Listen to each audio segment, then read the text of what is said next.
সারা দেশে উদ্বেগজনক হারে বাড়ছে ধর্ষণ এবং গণধর্ষণের ঘটনা, এমন অভিমত মানবাধিকার এবং নারী অধিকার নেত্রীদের। মহিলা আইনজীবী সমিতির নির্বাহী পরিচালক মনে করেন, তথ্য প্রযুক্তির অপব্যবহার এবং বিদেশি টিভি চ্যানেলের প্রভাবে বেড়েছে এই ধরনের অপরাধ।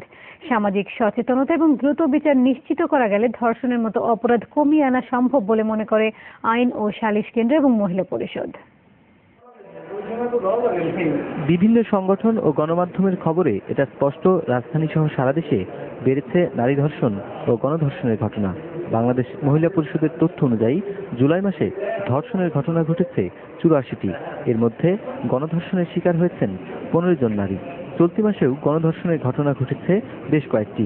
আর গত 6 মাসে ধর্ষণের ঘটনা ঘটে 492টি। গণধর্ষণের শিকার হন 99 জন নারী। 7 মাসে ধর্ষণের পর হত্যা করা হয় 110 জনকে।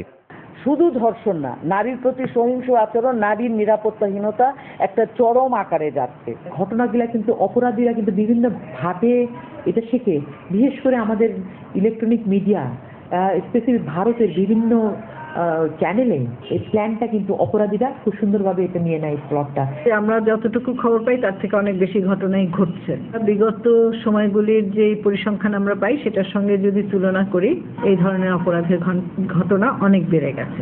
ধর্ষণের মতো অপরাধ বন্ধ করতে সামাজিক সচেতনতা ও অপরাধীদের দণ্ড দেওয়া জরুরি বলে মত দেন তারা।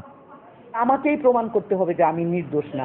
আর এখানে কিন্তু তার আলামত রাখতে হয় তার মেডিকেল পরীক্ষার জন্য। বড় এবং জটিল প্রসেস। গণধর্ষণ হয় অথবা বড় অংশে 10%ও কিন্তু আসামি ধরা পড়ে না। আইন ব্যবস্থাপক কোনো কাজ না করে পার পেয়ে যায় কি করে? যদি সমাজ সেরকম সচেতন হয়, সমাজই তো তাকে সবচেয়ে আগে চেপে ধরবে যে কেন এটা হচ্ছে না। তো সমাজ কেন চেপে ধরছে না? তার মানে সমাজের মধ্যে মূল্যবোধের অবক্ষয় রয়েছে।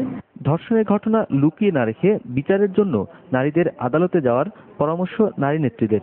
ধর্ষণের মামলার বিচারের জন্য প্রচলিত আইনের বেশ কিছু সংশোধনী প্রয়োজন বলেও মন্তব্য করেন আইনজীবী ও মানবাধিকার নেত্রীরা। রুনবী সরকার, যমুনা নিউজ।